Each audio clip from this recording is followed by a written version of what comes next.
व्यवस्था परिवर्तन का शंखनाद। आर्थिक लोकतंत्र शोषण मुक्त एवं आत्मनिर्भर समाज की स्थापना के लिए पीएसएस ग्रुप आ गया है जंतर मंतर। और क्या बात कर रहे हैं? ये बात कर रहे हैं कि जो हमारी सिविलाइजेशन थी, जो हमारी सभ्यता थी, उसमें जो व्यवस्थाएं चलती थी वो सही व्यवस्थाएं थी, लेकिन जिस तरह से अंग्रेज आए और आक्रमणकारी आए तो उन्होंने राज्य का कॉन्सेप्ट लाए, जबकि हमारे यहाँ जनपदों का कॉन्सेप्ट था, हमारे यहाँ डिस्ट्रिक्ट का कॉन्सेप्ट था।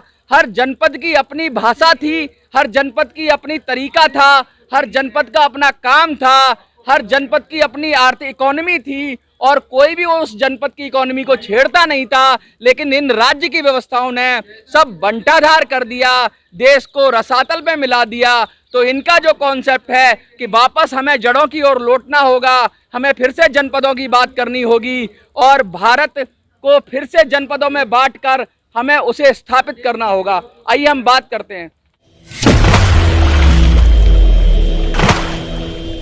सर, ये बहुत जो ज्ञानी लोग हैं ऐसी बात कहते हैं कि जो राज्य बनाए गए ये बेमेल सा एक सिस्टम है, जैसे उत्तर प्रदेश, यूपी, अब वो कनेक्ट नहीं करता। अवध की बात करेंगे तो कनेक्ट हो जाएंगे, बुंदेलखंड की बात करेंगे तो कनेक्ट हो जाएंगे। तो क्या लगता है कि ये जो चीज़ें बनाई गई, जो आर्टिफिशियल चीज़ें बनाई गई, इससे विकास में बाधा हुई? निश्चित रूप से विकास में बाधा हुई है। इसका प्रमाण ये है कि भारतवर्ष में आप देखेंगे कि समय समय पर लाखों लोग बिहार से, यूपी से, झारखंड से, मध्य प्रदेश से लाखों लोग अपने घर परिवार को छोड़कर दूर दराज सैकड़ों किलोमीटर दूर चला जाता है, अपने बच्चों को सुरक्षित छोड़कर, अपने परिवार को सुरक्षित छोड़कर, और दो चूल्हा जलता है, एक दूर अमृतसर में, एक दूर बिहार में, एक दूर झारखंड में। और जब कभी उनके परिवार में कोई घटना होती है तो वहाँ वो तनाव में रहता है, यहाँ यह सुरक्षित रहता है। समूचा परिवार सिस्टम तोड़ दिया। 76-77 वर्ष की इस राजनीतिक आज़ादी में तहस और नहस हो गया। गरीबों, बेरोजगारों की भीड़ लग गई।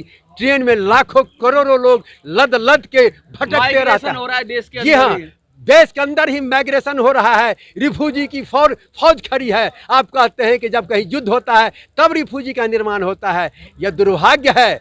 इस आजाद देश ने हमें करोड़ों लोगों को भटकने के लिए बाध्य कर दिया है। रोजगार की कोई गारंटी नहीं है। इसीलिए प्रौढ़ प्रणेता श्री प्रभात रंजन सरकार जी ने एक व्यवस्था दी है, सामाजिक आर्थिक इकाई की व्यवस्था, जो भारतवर्ष के 44 जनगोष्ठियों पर आधारित है।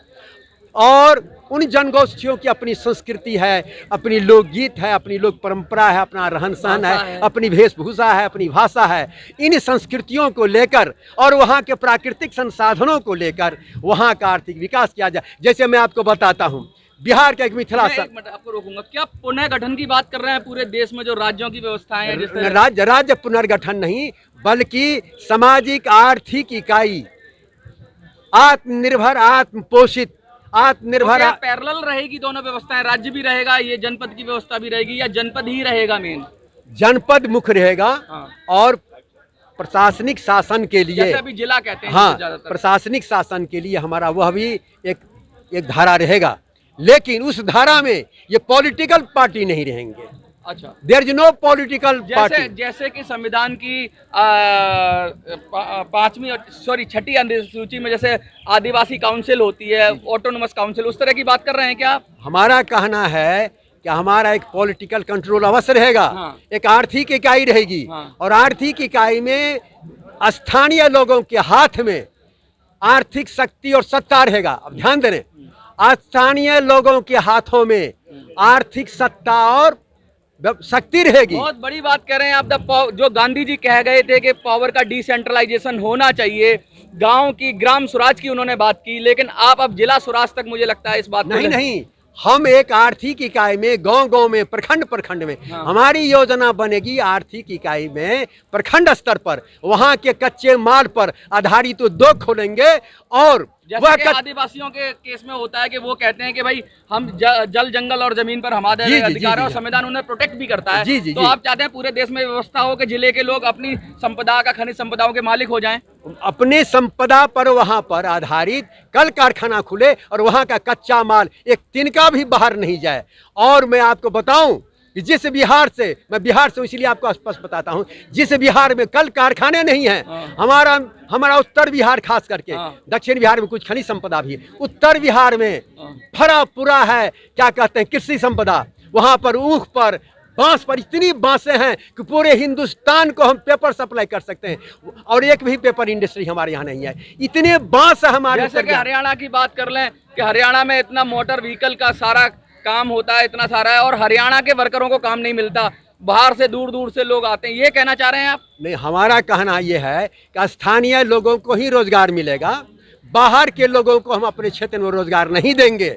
बाहर के लोगों को अर्थ शक्ति पर और सत्ता पर उनका अधिकार रहेगा। ये विकेंद्रित अर्थव्यवस्था वो जहाँ के हैं वहाँ उनकी छोटे छोटे जनपदों में बढ़ जाएगा देश, यूनिफाई कैसे सुना जाए। और इसको कंट्रोल करने के लिए जो आप देख रहे हैं प्रावटिश सर्व समाज, ये प्रावटिश सर्व समाज पूरे भारतवर्ष के 44 सामाजिक आर्थिक इकाई पर नियंत्रण नहीं करेंगे, कंट्रोल करेंगे। मतलब आप कह रहे हैं कि रक्षा व्यवस्था और अन्य विदेश नीतियां बाकी सरकार देखे, लेकिन जो डेवलपमेंट, विकास की, रोजगार की बातें हैं वो जो आपके जनपद हैं वो तय करें? वो तय करेंगे, निश्चित रूप से ये तय करेंगे। और इसका कंट्रोल जो है ये प्रावटिश सर्व समाज जो है पूरे मिलकर करेंगे। मिलकर ये एक मंच है, इसका एक बॉडी यहाँ आप देख रहे हैं और हमारे लीडरशिप में मैंने इसके मातहत ये सारे 44 समाज हैं। आप वो लिच्छवी वंश की बात तो नहीं कर रहे जहाँ गण होते थे और बहुत सारे गण मिलकर एक पूरा वैशाली जैसे साम्राज्य बन को? वैशाली साम्राज्य के पास प्रौत ऐसा आर्थिक दर्शन नहीं था, उसके पास कोई इकोनॉमिक सिस्टम नहीं था।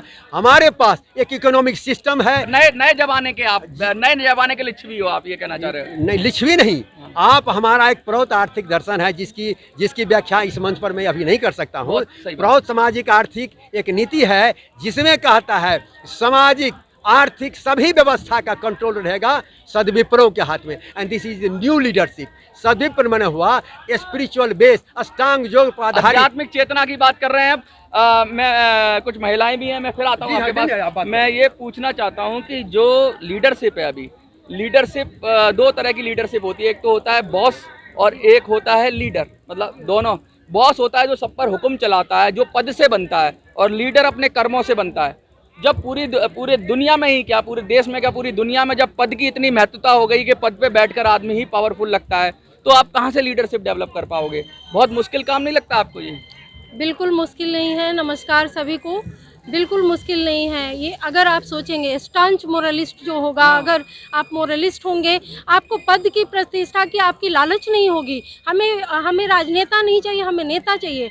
समाज परिवर्तन के लिए हमें जो रोजगार है, हमारा जो राज्य है, कृषि है, उसको जब उद्योग का दर्जा मिलेगा, वहीं पे एग्रो इंडस्ट्री जब खोला जाएगा और उसी जगह के लोगों को जब उद्योग मिलेगा, वो जहीं तहीं भटकेंगे नहीं। और जब स्टांच मोरलिस्ट होंगे, जिनका मोरल इतना हाई होगा, उनको पद की लालसा नहीं होगी। यानी लीडरशिप विदाउट टाइटल, ये कहना चाह रही हैं आप? बिल्कुल, हम कहना चाहते हैं कि हमारे जो पीआर सरकार है, हमारे प्रणेता जो है, उनका कहना है कि हमें पद की नहीं, हमें समाज की चिंता होना चाहिए। रोटी, कपड़ा, वस्त्र, आवास, चिकित्सा, उस पर सबका अधिकार हो। लेकिन इसके साथ मैं एक और बात बताना चाहूँगी कि जो हार्ड परिश्रम करेंगे उनको अधिक भी मिलेगा, लेकिन मिनिमम गारंटी तो सबको मिले।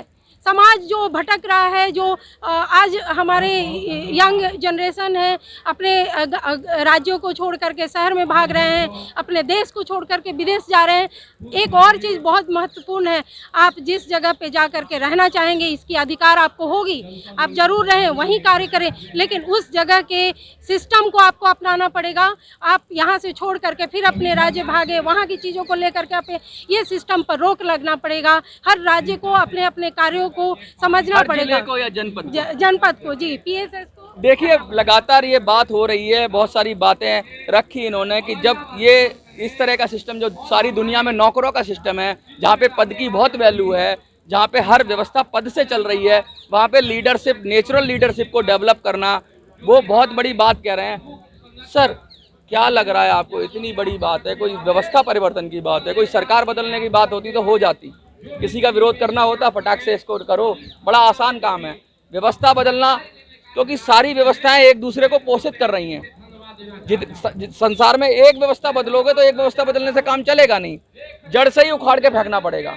सारा जो ये सिस्टम आया है, ब्रिटेन से आया है, यूरोप से आया है, जो लोकतंत्र का सारा सिस्टम आया है, जिस तरह से लोकतंत्र की आड़ में हम देख रहे हैं राजतंत्र चल रहा है, पूरे सिस्टम को उखाड़ना पड़ेगा। तो शुरुआत कहाँ से करोगे? हमारी शुरुआत आध्यात्मिक नैतिकवान नेतृत्व से होगी। आध्यात्मिक नैतिकवान नेतृत्व का मतलब यह होता है कि व्यक्ति के अंदर नैतिकता होती है, लेकिन कुछ लोग लुभावने उनके ऊपर लोभ दिया जाता है तो उनकी नैतिकता टूट जाती है।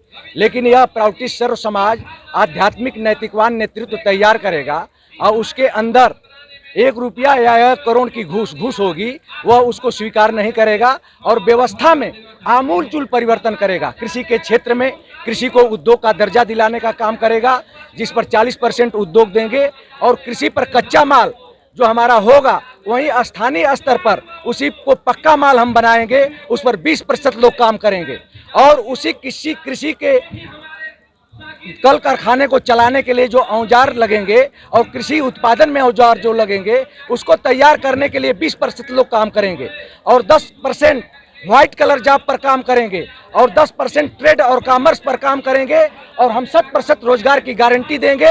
और जो हम सरकार अनुदान दे करके लोगों को लुभाना चाहती है वह अनुदान देने की जरूरत नहीं पड़ेगी और हमारा पूरा भारतवर्ष खुशहाल हो जाएगा। सर, मैं इसकी गारंटी देता हूँ। जब दुनिया पहुंच रही है, ऐसा समय आ गया है जब एआई की बात हो रही है, आर्टिफिशियल इंटेलिजेंस की बात हो रही है, जब ये कहा जा रहा है कि अब समाज से जो सर बात कर रहे हैं कि समाज से लेबर खत्म ही हो जाएगी, सब रोबोट्स करेंगे, सारी मशीनें काम करेंगी, जब सब व्यवस्था ऐसी होनी है जिसमें इंसान को सिर्फ बौद्धिक चेतना की बात रह जाएगी, तो कहाँ ये सिस्टम आपका बांटने वाला सिस्टम तो पुराना हो जाएगा। प्रौत व्यवस्था का कहना है, यह फिलॉसफी सिर्फ प्रौत में है। जब पूरी दुनिया का मशीनीकरण हो जाएगा, ऑटोमेटिक मशीन सारे काम करेंगे, तो हम लोग की अवधारणा है कि हम धीरे धीरे काम के घंटा घटाएंगे। अभी 8 घंटा है, 4 घंटा करेंगे, 2 घंटा करेंगे, 1 घंटा करेंगे। टाइम विल कम, प्रौत कहता है टाइम विल कम, कि सप्ताह में मात्र 1 या 2 घंटा, सप्ताह में 1 या 2 घंटा काम करेंगे। शारीरिक श्रम, हाँ, शारीरिक श्रम करेगा, बौद्धिक श्रम करेगा, उत्पादन के लिए जो भी हो सकता है उसमें। और रेस्ट जो टाइम है 6 दिन, आध्यात्मिक 6 दिन 23 घंटा, 6 दिन 23 घंटा। Psycho spiritual development, psychic Himalaya बना देंगे, पूरे कंदराओं में लोग चले जाएंगे, क्या तपस्या करने लगेंगे। Please wait. हाँ। लोग करेंगे रिसर्च। हाँ। आप उस टर्म को अभी नहीं जानते हैं। लोग नए नए खोज करेंगे। एक नया रिसर्च आया है, आपने सुना होगा, सो क्या कहते हैं, एक नए पार्टिकल्स का। हाँ। जो गॉड पार्टिकल्स कहते हैं। And in the our philosophy this is microvita. ये 3 तरह का मैक्रोवेटा है। तो स्ट्रिंग थ्योरी सुना जाए, जस्ट वेट। इस पर 3000 वर्ष तक रिसर्च होगा। तो हमारे जो इंटेलेक्चुअल हैं, हमारे जो लोग होंगे, वह मनसा आध्यात्मिक क्षेत्र में विकसित होंगे, नए नए खोज करेंगे, नए नए ब्रह्मांड में जाएंगे, नए नए ग्रहों पर जाएंगे। इस तरह जो है एक नया जानवर की तरह हम नहीं जिएंगे कि नहीं। पूरे विश्व के ग्रह नक्षत्रों पर जो मनुष्य का वास है, सबके साथ मेरा एक रिलेशन रहेगा। एंड दिस इज कॉल्ड एक सद्विप्र समाज, एक स्पिरिचुअल सोसाइटी बनेगा और एक लैंग्वेज होगा। सभी ग्रह के लोग मिलकर एक लैंग्वेज बनाएंगे, जैसे उर्दू लैंग्वेज बना। उर्दू मुगल शासन में सारी भाषा बोलने वाले सैनिक थे, उन लोगों ने मिलजुल कर एक भाषा बनाया। उर्दू वालों का भाषा बना, वर्दी वालों की भाषा, वो भाषा बाद में हो गया उर्दू। उसमें से अरबी फारसी को निकाल दिया गया, वो हो गया हिंदी। इस तरह पूरे ग्रह नक्षत्र के लोग मिलकर एक लैंग्वेज बनेंगे। उसका क्या नाम होगा वो कितने आगे तक की सोच है। जब जहां पर 5 साल 10 साल की सोच रखती हैं पार्टियां, या 2 साल की, 10 साल की, कोई 50 साल की सोच रखती है, तो ये 3000 साल की बात कर रहे हैं और ये कह रहे हैं कि जिस तरह से समाज में मशीनीकरण हो रहा है, सारे काम बट रहे हैं, तो आगे जब आएगा नया समाज आएगा तो उसको वही काम रहेगा जो दिमाग का काम, जिसे कहते हैं ना, अब जो मेहनत का काम है, जो मजदूरों की बात है, वो सब खत्म होने वाला है, क्योंकि मशीनें जा रही हैं। तो बौद्धिक चेतना की बात हो रही है। और आपको क्या लगता है कि इनकी ये बात ठीक है और इनको सपोर्ट करना चाहिए? तो वीडियो को ज़्यादा से ज़्यादा शेयर करिए।